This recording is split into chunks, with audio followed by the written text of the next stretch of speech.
Hello, this is Brex10. This will be my first time. Sorry for the horrible resolution picture. I couldn't find a better one. This will be my first time doing a recording with OBS. I have done a screen recording with something that came by default on my computer, but that would only work when I was actively playing a game, and that wouldn't work for what I'm trying to do right now. This will also be the first video I edit. I'm going to be editing it with DaVinci Resolve. This will be my first time doing that. I've already practiced a little bit with some old Elden Ring clips I have, but yes, sorry in advance for the crappy quality of this video, the low resolution of the images you will be seeing, and the probably shoddy editing.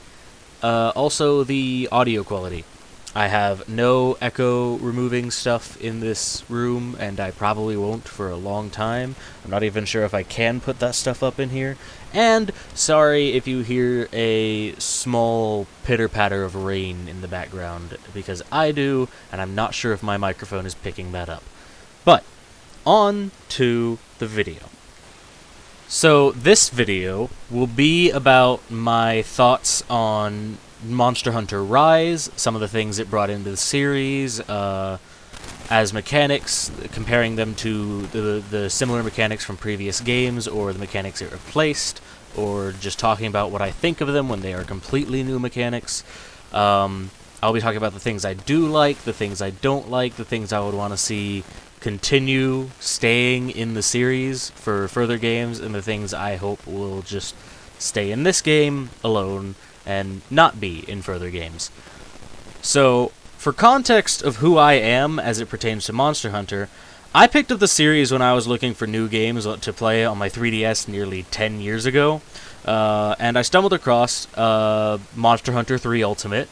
At the time, I didn't even get out of low rank for like a few years, because I could not figure the game out. It was like a very high learning curve, and there was almost no tutorial at all. Thankfully, later on in freshman year of high school, I met someone who had been playing Monster Hunter for a while, and he kind of helped me figure things out. I got out of low rank, but even at the time, though, before I met that guy in high school, I knew that Monster Hunter 3 was one of the best games I had ever gotten on the 3DS. Admittedly, there wasn't very much competition, but still. By the time I got into high rank, I had played around with a few weapons, and I eventually settled on the Switch Axe for its versatility on land and in water, because Monster Hunter 3 Ultimate had water combat, which was really cool and I would like to see come back someday.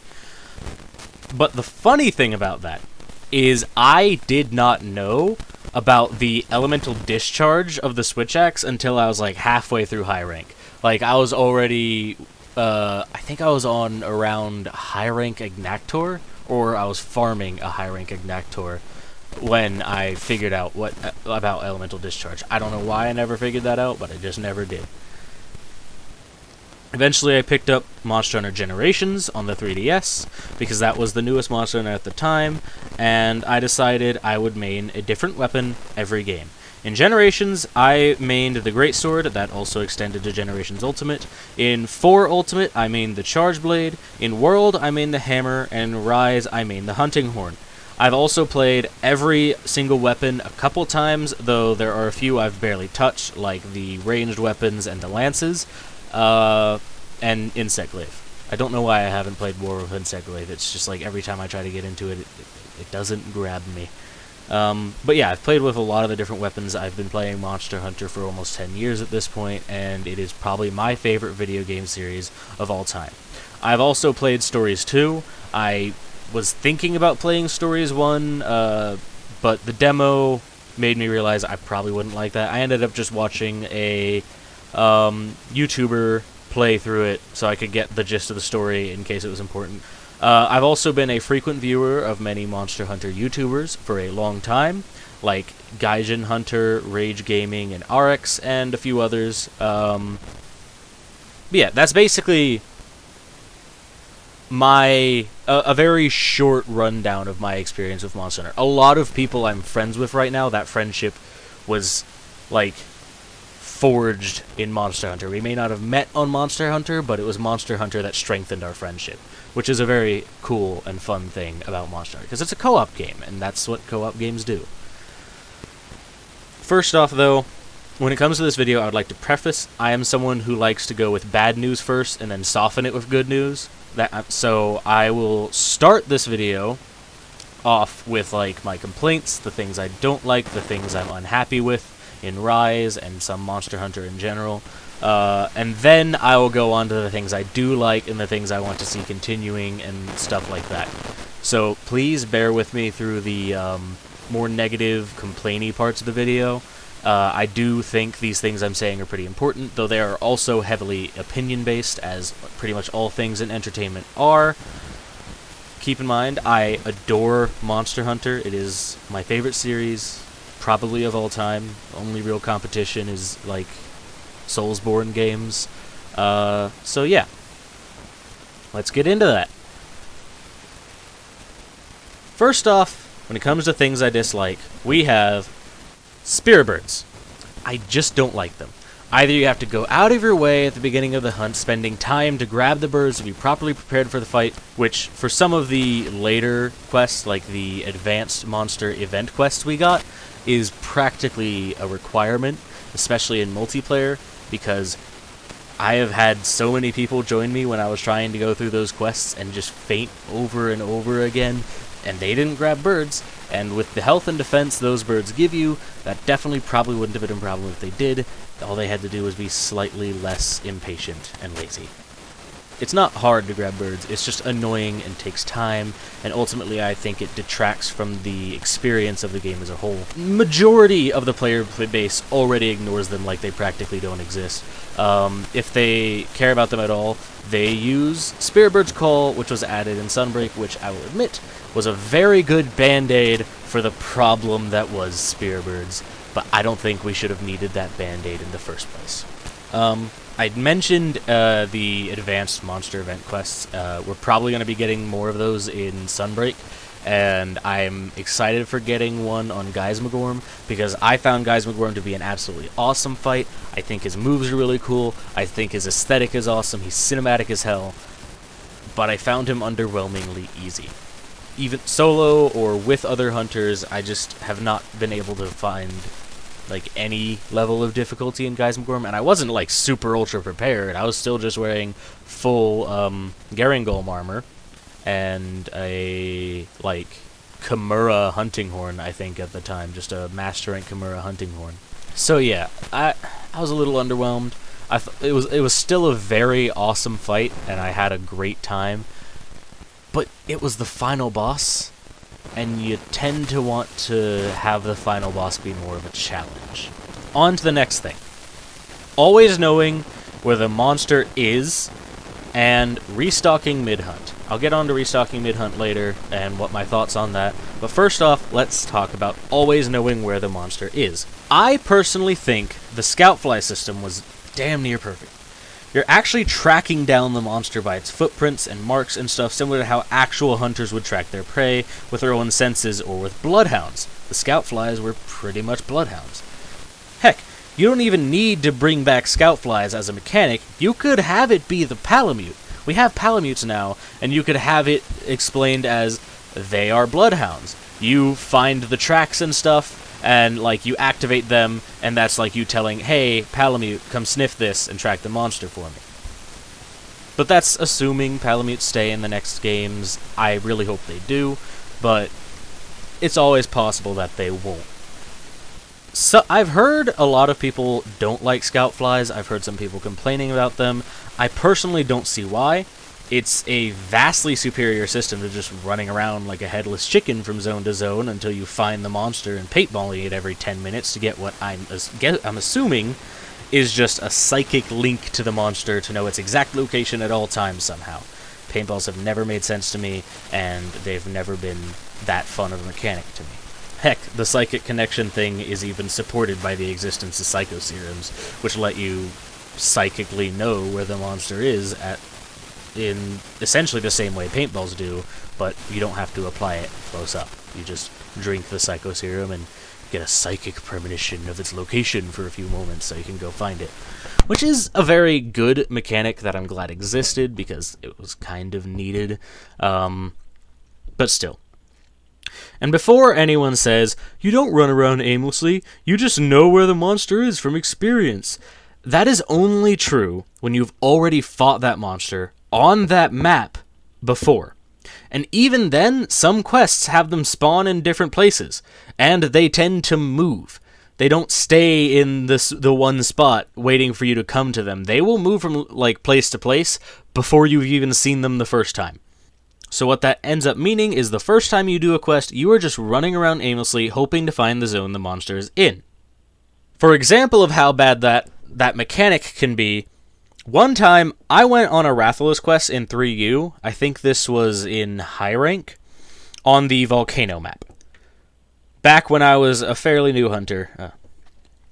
And what happened on this quest was the Rathalos and me, I don't know how or why this happened, but I ran around from zone to zone, checking every single zone a monster can be in on that map for 50 minutes, and then the quest timed out without me even seeing the monster once, because it kept changing zones perfectly to avoid me perfectly. Now, admittedly, this is something only a flying monster can do, because they're, I'm pretty sure, the only monsters that can basically go to any zone from any zone, whereas most monsters can only go one zone over, so usually that wouldn't be a problem.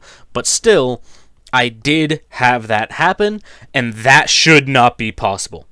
One thing I do dislike about the Scoutflies is how they yank your camera in a direction when things happen, but get rid of that and make them only track the monster and not, like, light up every single interactable on the map, because that was a bit distracting and screen cluttery. And they would be damn near perfect, in my opinion.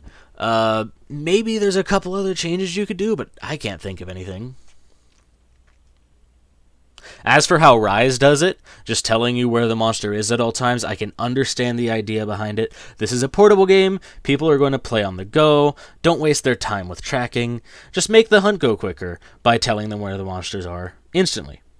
While I'm fine with that for that reason, I really hope it doesn't become the standard for the series. I feel like it really takes the hunter part of Monster Hunter out of it.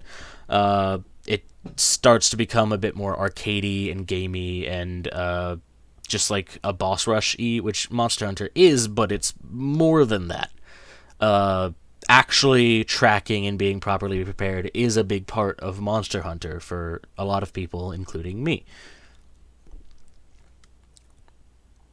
I find that it makes Monster Hunter much less immersive, and it makes the world feel much less alive. It makes me feel much less like an actual hunter tracking down deadly prey.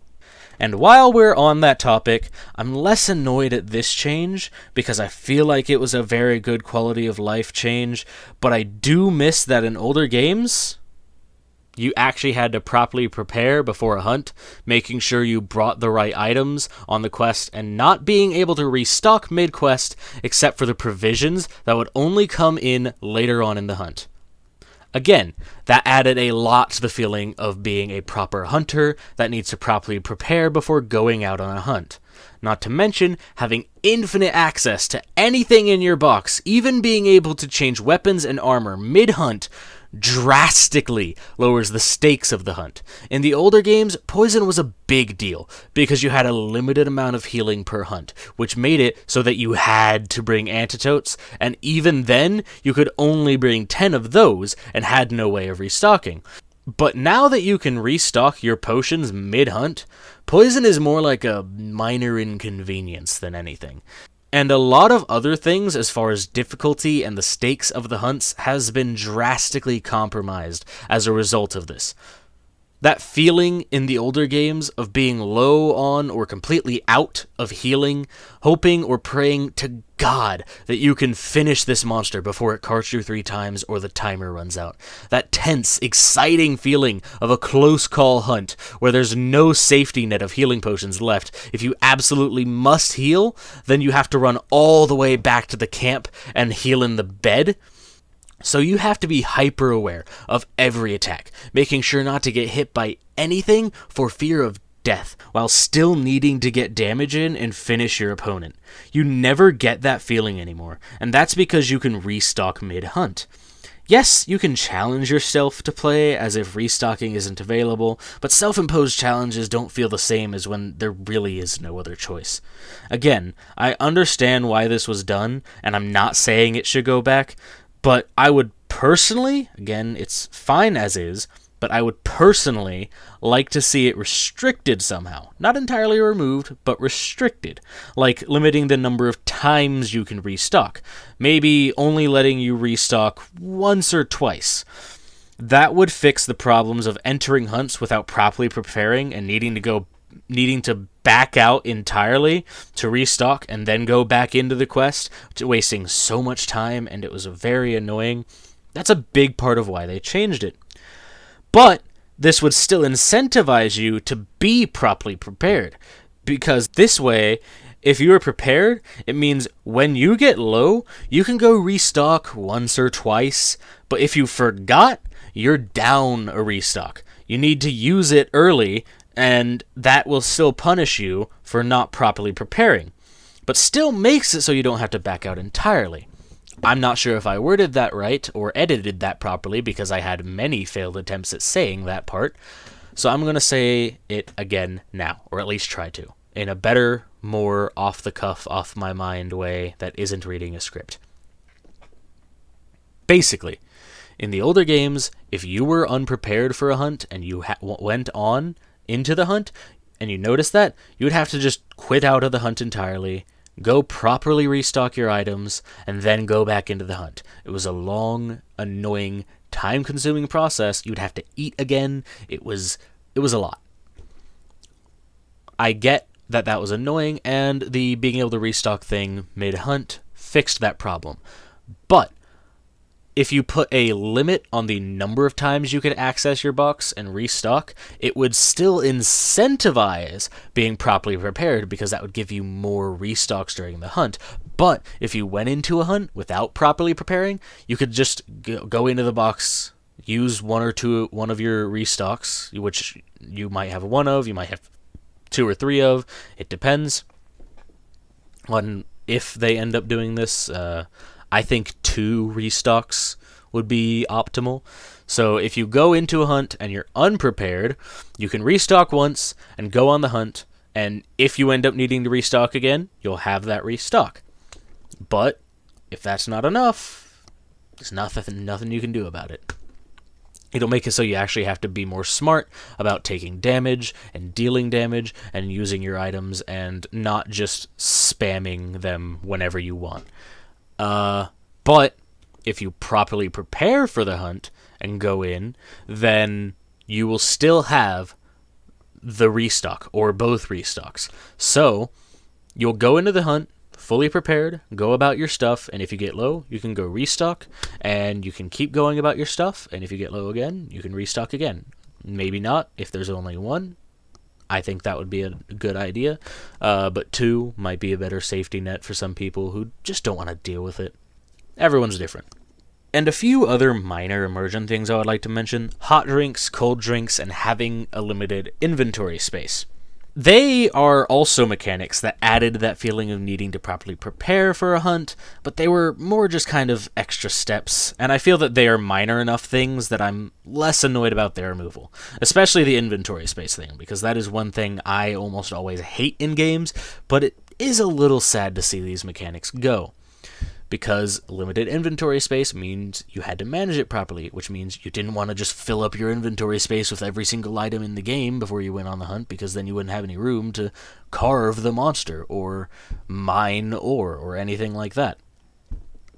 Again, a lot of the things I've mentioned so far are things that make sense and are justifiable under the context of it being a portable game that people will play on the go. It makes it much more convenient and casual, which is good for a portable game, and doesn't waste people's time. But I would like to see the stakes raised again, at least on the home console games. Next on the things I am going to complain about is Khezu. I'm sure you've heard enough about this monster from other people if you interact with the community a lot. There's a lot of people that dislike this monster, and I agree a lot. I think it is for valid reasons, and I will break down some of those here. And as this pertains to Monster Hunter Rise, especially because he was in that game. He's just an awful monster. A good idea, like the creepy cave-dwelling monster that stalks up on you, but the execution was just horrid. He looks too stupid to be taken seriously as a creepy creature. I mean, let's be honest, he's a walking... It's been said plenty of times, it'd be pointless to say it again. Also, his fight isn't any better. Most of his attacks are AoE that surrounds him completely, making it impossible to get damage in. In a game where melee combat is the main form of combat, making it so that it's impossible to get anywhere near the monster is a horrible idea. Just always. It is never a good idea. Especially if that's just most of the fight. If it's occasionally like, oh, they have a move that makes you run away and come back in, but that's like a move they do maybe once every 5 minutes. It's a big, powerful move that if it hits you, it'll kill you instantly or something like that. But you can get out of it, it'll back you up, but you can still get damage in. It's kind of the same problem people had with Kushala, but I personally find it much worse in Khezu's case. All of his moves also have the chance to paralyze you, which is another very annoying mechanic that wastes your time, leaves it so that you completely lose control over your character, and just leave you open for a follow-up attack that will, more often than not, kill you. He also just spams roars constantly, which do nothing but pad out the length of the fight and add annoyance to it, which it's already a pretty annoying fight. Just having this, oh, he's roared, I can do nothing for a few seconds. Oh, he's done it again, I can do nothing for a few seconds. Oh, he's done it again 3 more times in a row. That's like a solid minute where I could do nothing and all that was happening was he was roaring over and over again. That is a horrible, infuriating mechanic. It isn't as bad in Rise. They tone down how frequently he roars, but it's still annoying. It might be a bit of like PTSD trauma. I've heard a lot of people where Rise was their first experience with Khezu don't have much of a problem with him. They still think he looks stupid because he will always look stupid, but maybe his fight's annoyance has been toned down, but every single time I get roared by a Khezu, it just infuriates me, even if it is only once, because I have had to deal with it so many times in the past. Because he is a monster, you essentially have to farm because he is the only way to get Pale Extract, which you will need a lot of for Mega Demon Drugs and Mega Armor Skins. At least that was the case in For You and Generations. He was the only way to get those things. For You did have a mechanic for duplicating the item once you already had them, but you didn't gain access to that mechanic until much later on in the game. He's just great ideas with horrible execution. His theme is silence. Literally no music playing is his theme. Normally there would be a map theme that plays for monsters that don't have unique themes. But that's not the case for him. He has a unique theme, it's just the lack of music. It's silence, but it's not full silence, because the ambience is still around. Like, if you're on a windy, icy mountain, you can hear the wind, you can hear him and his roars, which I hate. But it just doesn't work in practice. All it really does is make every little annoying thing about his fight stand out even more. Because you're more focused on it, and the music's not there to, like, take up some of your subconscious. He's blind and senses you with smell, which is an interesting idea, how you can see him, like, sniffing the air every now and then. But it is just kind of a bit normal. It's a bit too normal, I think. It's smell. He sniffs around for you. Reminds me of that bloodhound thing I mentioned a while ago. Anyway, his subspecies is literally just him again, but red. I actually have a picture of this. And it's extremely underwhelming. He's not really a different size. None of his moves are really all that different. It's just him, again, stronger, but red. He doesn't have a different element. It's literally just a Khezu that they painted red. That's it. Now, there's a bit of lore that I'm unsure if it is canon or not. I've heard some people question its canon thing because they couldn't find anywhere where this was ever stated canonically, but I'm not sure if it's fan canon or official canon, but there's a thing a lot of people in the community say that normal Khezus are actually albino Khezus and red Khezus are normal Khezus. The only reason albino Khezus are normal Khezus in our perspective is because albinism is extremely common in Khezus, to the point where the majority of Khezus are albino, but their skin pigmenting is red normally. Now again, unsure if that's canon, but that's an interesting little tidbit about Khezu that I think is actually kind of cool. Now, you may have heard me mention that it is a good idea, it just wasn't executed very well. So you might be thinking, well, what if they made another monster that is kind of taking the same ideas, but just doing a better job of it? Here's the thing. They have. And that monster is Gigginox. A monster from Monster Hunter 3, or just the 3rd generation, I'm not exactly certain. Again, the only 3rd generation game I played was 3 Ultimate, which is the very end of the 3rd generation. He takes a lot of the same ideas of a creepy, blind, cave-dwelling monster, and just does them drastically better. It's a pseudo-wyvern, like Barioth, Nargacuga, and Tigrex, but it looks like a cross between a leech and a salamander, or maybe a gecko, with feet that can grip onto walls and roofs of caves like that of a gecko. I also think there's a thing where the entire red underbelly of him is covered in small hairs that help him stick to surfaces. And its tail is identical to its head, and it can use it in much the same way. Of course, us hunters won't have too much trouble with that because its wings are always in the same direction, and that helps you figure out where its head is. But if it wasn't for that, it would be a little bit difficult. It has glowing purple poison sacs on its head, which look like evil glowing eyes peering out at you from the shadows of the caves it lives in. It uses poison, which is much more befitting of a creepy cave crawler than something that creates bright flashes and loud noises like lightning, which Khezu uses. It even has a move where it lays an egg sac in the middle of combat, and then its blood-sucking leech children, known as Giggi, crawl out and start to attack you in the middle of the fight. It takes the concepts and ideas that led to Khezu and uses them to much better effect in a design that actually works and doesn't look too stupid to take seriously. Also, it has a variant called Baleful Gigginox, who spends less time in caves and, like Khezu, uses lightning. And this fight kind of shows the genius of this monster's design working with the mechanics of Khezu's fight, but in a better way, to make it a more interesting fight. Baleful Gigginox still has a few of those AoE attacks I complained about on Khezu, but the thing about this monster is that because of the shape of it, there are still parts of it that you can hit during those attacks, like the tips of its head and tail. They might not be as efficient, but at least you can still hit them. You're not just sitting there waiting for the attack to end.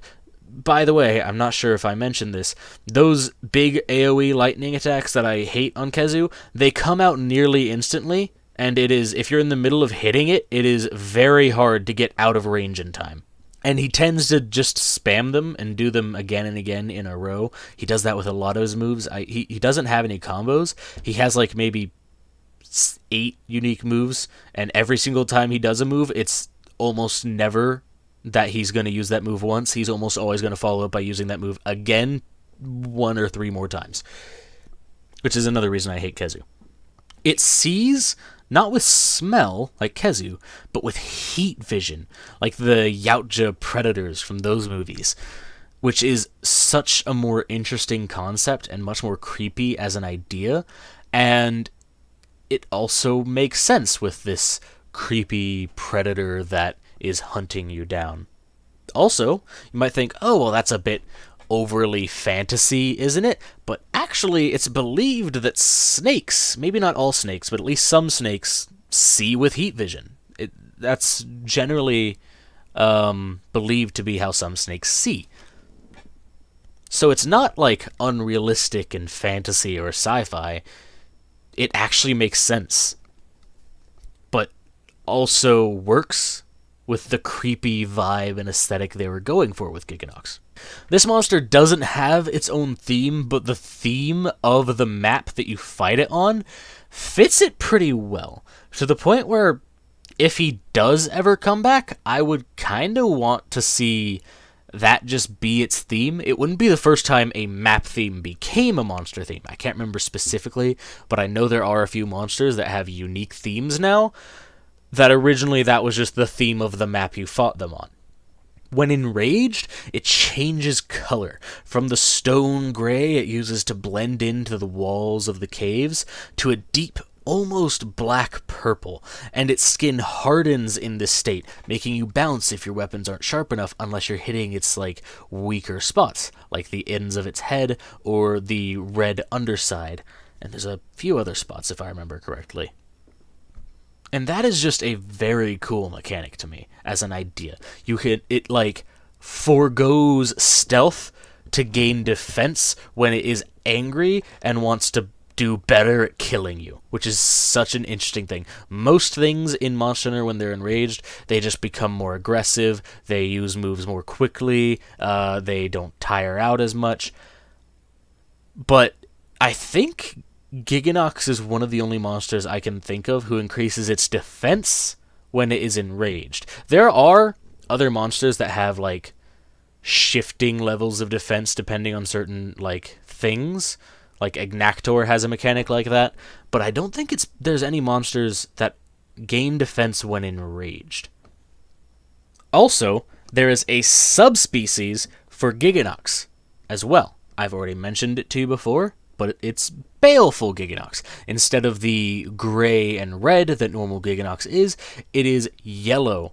Well, gray and red with purple glowing sacs. It is yellow with a slight pinkish purple underside and glowing blue-green sacs, which again still look like big glowing alien eyes, but that is the sacs it used for storing its thunder. Which is a little interesting because the thunder it uses is yellow, unlike Khezu's blue. Why is the sacs green? Shouldn't the sacs be yellow? I guess that wouldn't really work with the yellow skin, but whatever. When it goes enraged, the yellow turns red, and again, it hardens. It's just an interesting fight. One thing I really like about Baleful Gigginox is, as a subspecies, it is actually different from normal Gigginox. With normal Khezu, its subspecies is just Khezu again, but a different color. But with Gigginox, the subspecies is actually a different fight. It's not poison, it's thunder. What that means is if you are farming Pale Extract, you actually have an option. You're not forced to fight this one monster you hate, and there's no other options. You can choose between fighting Poison Gigginox. Some people find Poison extremely annoying, especially in the older games with limited healing. Or you could fight Thunder Gigginox, who does more damage in general, if I remember correctly, but won't be poisoning you. I mentioned that Gigginox will lay an egg sac, and its little baby Giggis will come at you. Here's an image of the sac and the baby Giggis. They're strangely cute in the game with the way they move and act. Like, they have no right to be as brave and ambitious as they are, but they just keep going. They keep trying. They'll jump on you and latch onto you and try to suck your life away in the middle of the combat, and you have to roll them off. Gigginox summons a lot of them. It is surprising. They're not really a big threat, but it's just a very interesting and creepy aesthetic and mechanic that really adds to the feeling they were trying to go for with Gigginox as a monster. Another thing I have to say about Monster Hunter Rise, Khezu, and Gigginox when it comes to that whole dilemma and situation. Monster Hunter Rise, in many ways, felt like a love letter to the 3rd generation of Monster Hunter. It brought back many 3rd-gen monsters and even 3rd-gen maps like Flooded Forest and Sandy Plains. It would have been awesome to get Deserted Island back, but I also understand that Shrine Ruins was the basic grassy plains map, and having 2 of those would have been a little redundant. But this would have been the best time to bring back Gigginox, seeing as he was a 3rd-gen monster. Words cannot describe how I felt when Khezu reared his ugly head in the trailer for Rise after seeing all these, things that were very 3rd generation. I was like, oh, this will definitely be when we get Gigginox back. This is the best time. It would work perfectly. And then Khezu showed up. And as I said, words cannot describe how I felt. So I'm not going to bother trying. Just know that they were heavily in negative emotions, and probably like a mixture of all of them. And back on a big part of why I hate Khezu. They are practically required to be farmed, not just hunted a couple times as a key quest, but farmed in the games where he is in, like 4 Ultimate and Generations Ultimate, because he is the only source of Pale Extract, which is needed for Mega Armor Skins and Demon Jugs, which are practically required for the harder hunts in 4U and GU. Yes, 4U had the duplication system, but you don't get access to that until way late in the game. Thankfully, in Rise, you can trade for Pale Extract at the Argosy, which gives you another alternative to fighting the monster. Not to mention, Pale Extract was the only reason you would farm him. Pale Extract is the only reason you would farm Khezu. His other materials are used for pretty much nothing except for his gear, and most of his gear doesn't really appear to me visually. Like, there's a couple of the weapons I like, and they're not all that great either. Like, none of them were like good armor sets or good weapons. At least, maybe they were decent, but there was always a better option at the same time. I personally would like it if Khezu was dropped from the series entirely and never seen again, but I understand there are people that like him, so what I think would be the best is having both him and Gigginox in the same game.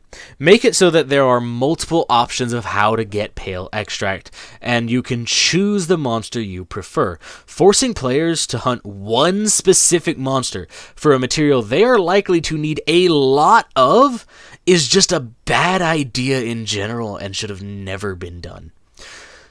So, it really shouldn't be a Khezu or Gigginox situation. Just give us both. As for my disdain of Khezu, there's very few monsters in the series I actually dislike, but he is definitely one of them, and he's probably my single most hated monster in the entire series. Gypceros being a close second, followed by Cephadrome, and there's nothing else I dislike enough to see as worth mentioning. There's monsters I don't care for, but that's not really worth mentioning. If you want a better breakdown of like the Khezu versus Gigginox situation, there's a really good video from a YouTuber named Red Leopard Videos. He broke down why Gigginox works with the concepts and ideas that they're going at with the creepy cave-dwelling monster, and his fight works better, and why Gigginox just doesn't. He does a really good job of breaking that down, a much better way than I did, and he shows actual video footage of the two different monsters and the things he's talking about, which is much better than just these images you've been seeing in this video. So I highly recommend to go check that out. Not to mention, Rage Gaming Videos has like 4 different videos on the subject. So yeah, there's that. On to the next section. Things I was expecting to see or wanted to see in Rise, but didn't. No big deal, just mentioning them because they felt worth talking about. Now, of course, let's get the obvious ones out of the way. Tetsucabra. We literally see Master Hojo sitting on a baby Tetsucabra, which proves that they exist in that, area of the Monster Hunter world. It's literally an Oni frog, which would have fit perfectly with the yokai theming of the monsters in Rise, and we got the amphibian monster class with Tetranadon. He seemed guaranteed. He would have been a perfect addition to Rise and fit in flawlessly. Plus, his fight and armor and weapons are all awesome. I don't think anything more really needs to be said about that. I really like Tetsucabra, and it's really sad that he's not in Rise. Next is Zamtrios. Again, we got the amphibian skeleton with Tetranadon. But yeah, we got the amphibian skeleton confirmed for Rise with the showing of Tetranadon, which means, yeah, amphibian monsters are coming back to the series. And what are the only two other amphibian monsters that exist, as far as I can think of right now? Zamtrios and Tetsucabra. Not to mention, Zamites are in the game, which are literally just baby Zamtrios. That is proof that Zamtrios exist in this area, because if they just, grow up, they become a Zamtrios. And it is one of my favorite monsters of all time. It doesn't really have anything to do with the yokai theming. I'm sure there's probably a shark yokai out there somewhere, though. But it's just a really good monster, and it would have been a great addition. It would have been a return of a fan favorite as well. A lot of people like this monster, including me. His fight's awesome, his aesthetic is awesome, his gear is awesome. He's just awesome. Amphibians are just awesome. I like all of the amphibian monsters we've got so far. Again, there's only really 3, but all of them are great. Zamtrios, Tetsucabra, and Tetranadon. They're all fantastic monsters. I love all of them. Their gear, their weapons, their fight. So far, we've yet to see a swing and a miss for amphibians, which is like the exact opposite thing of cephadromes. Not cephadromes. The fish wyverns, whose names I can't remember. Whatever. Next up is Lagiacrus. Of course. How could I not mention him? Speaking of Monster Hunter being a love letter to the 3rd generation, Lagiacrus is the flagship of the 3rd generation. I get it. They're still having technical difficulties with him. From what I understand, it has to do with the way he moves, with his underside dragging on the ground, and that's causing some kind of clipping problems. That's at least what I've heard. Personally, I wouldn't care about a bit of clipping as long as his feet are still properly, working on the ground. But I understand. I also don't think people would mind too much if you changed his animation slightly so he's not dragging on the ground. I think having him, but slightly altered, would be better than not having him at all. But here's hoping they figure out the problems and get him back into the series. He's a great monster, and he would be absolutely fantastic to have back. Next up is Agnaktor. We got Leviathans back in Rise with Mizitsune and Somnicanth and Almadron. But originally I wasn't too annoyed at Agnaktor being left out until we got Magma Almadron, who is literally just Agnaktor but less cool. And I'm just going to keep beating this dead horse. He's a 3rd gen monster. He would have been great to see in this game.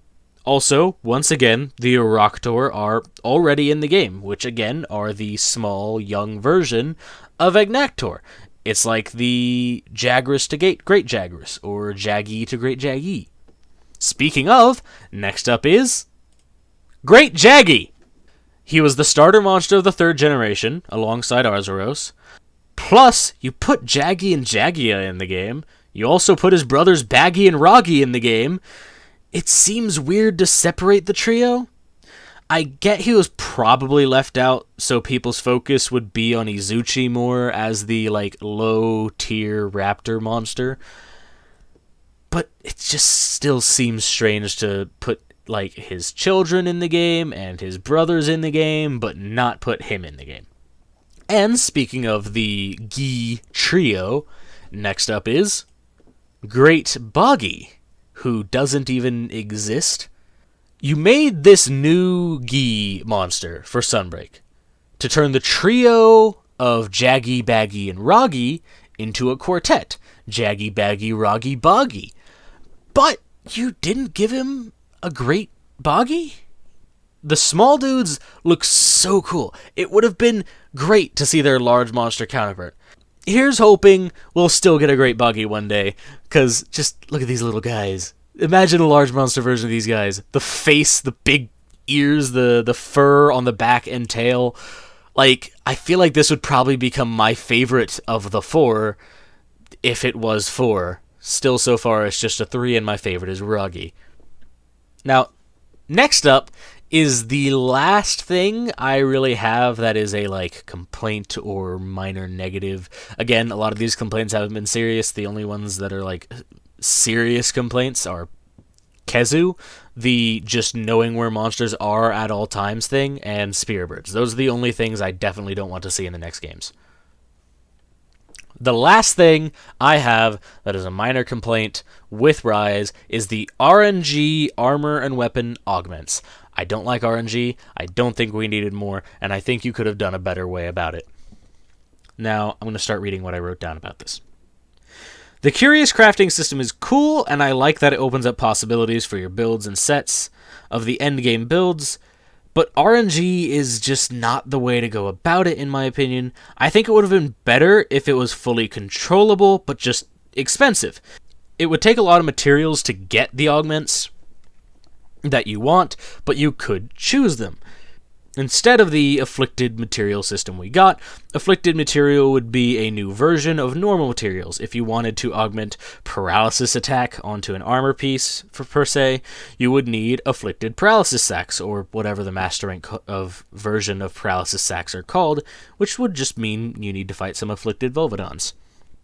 If you wanted to put on chain crit, you would need to fight afflicted Astalosp. And this could fully work in the point-based system that the Qurios Crafting already works on. Other people have broke down how the Qurios Crafting system works. But yet, the system could work exactly the same, just be controlled instead of randomized. You could augment off skill points or armor in exchange for more room to put on skills you want with the point system. You could even do both. You could have the randomized system, which is cheap but random, and the pick-and-choose system, which is expensive but controlled. You might say, oh, but that would be too much grinding, making them super expensive, like you would need 10 afflicted paralysis sacks to get one afflicted item, one paralysis attack augment onto your armor, per se. You might think, oh, well, that would be way too much farming. But here's the thing. The randomized system could have you farming infinitely and never give you anything you actually want. I think no matter how long you made the grind, being able to actually choose the changes would, for a lot of people, be faster and easier than rolling the cheaper randomized system to hope to get something you want. You could roll the randomized system a couple times to get a decent change, and then work from there with the pick-and-choose system if you want to at all. So I don't think it would be too much grind, but I also don't think it would be too fast. Just make it expensive, make it grindy. It would still be the same as with randomized, but you would know that you're getting what you want eventually.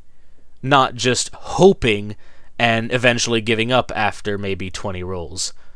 Because you're like, okay, at this point it's pointless. Randomized, it literally, at least in my opinion, incentivizes me not to interact with the mechanic at all. Past like the first 3 rolls on an armor piece. I'll roll a couple times, see the first thing I get that's moderately decent, and then stop rolling for that armor ever again. Whereas if you made it something that was actually good, I wouldn't roll at all because it wouldn't be randomized. I would farm to the ends of the earth to get the things I wanted. It would keep me playing for much longer, personally, because RNG is not a system I want to interact with because I have no control over it. It's just random chance on whether or not I get something I want, so there's no point interacting with it at all. Now, let's get on to the things I actually like about Rise. God, I hate this. I am very bad at reading scripts and stuff. I keep going off script and it keeps fucking things up.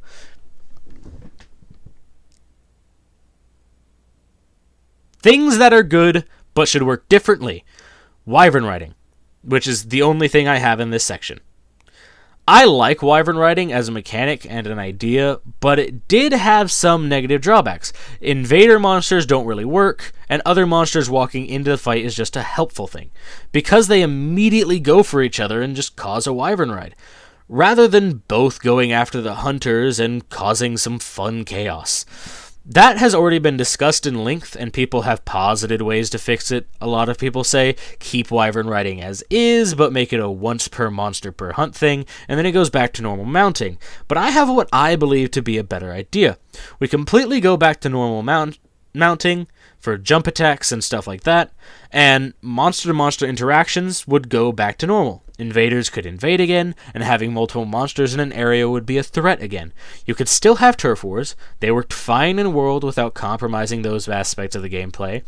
But what we would do to keep Wyvern Riding is we would keep the entire usable endemic life system that was added in Rise. I love the endemic life system that was added in Rise. It incentivizes learning the environment and where they spawn, and using your environment to your advantage on the hunt. And one specific endemic life is integral to this: the puppet spider.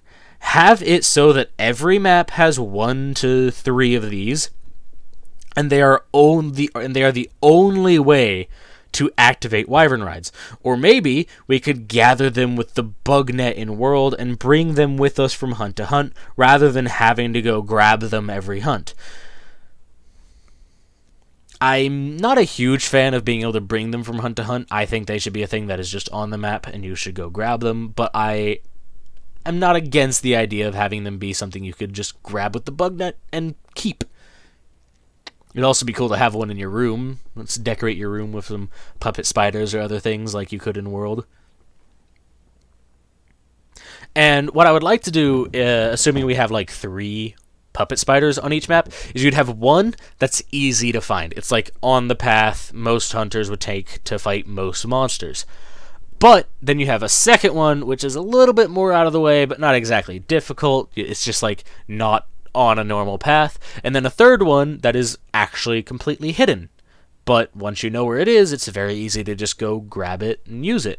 Of course, Wyvern Riding as a whole might need a little bit of a buff to be more useful if you did this, because otherwise it might not be worth the time it would take to go grab the spiders and get the Wyvern Rides. But I think this would be the best way of having both the mounting system that is awesome and great in Monster Hunter brought back and used for jumping attacks and stuff, but also keep Wyvern Riding and not just abandon it to the wayside, lost to time, where Rise is the only game it was in.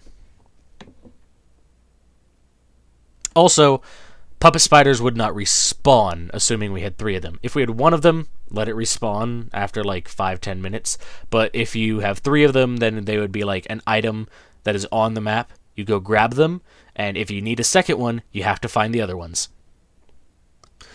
I honestly think that is the win-win system for everyone as far as mounting and the monster-to-monster to hunter interactions on hunts and invaders and Wyvern Riding go. We can keep all of that without making any sacrifices if you make it so that Wyvern Riding is relegated to a system that is only activatable with items that you get on the map. Then everything else could go basically back to how it was in World. Invaders can invade again, monsters are actually a threat when there's multiple of them. You don't make any of those sacrifices, and you don't completely lose Wyvern Riding either. It's a win-win for everyone.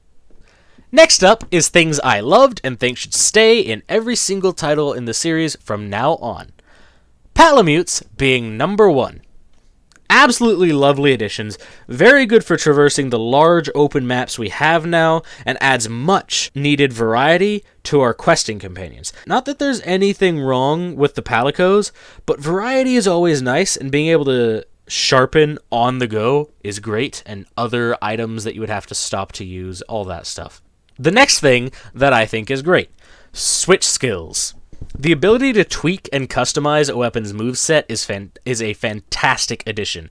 For example, I wasn't a fan of the counter-based playstyle they gave Longsword in World and Rise, but with switch skills, there is a perfectly viable playstyle for Longsword that doesn't use counters. It's great for me, personally, while people who like the counter playstyle still have that option.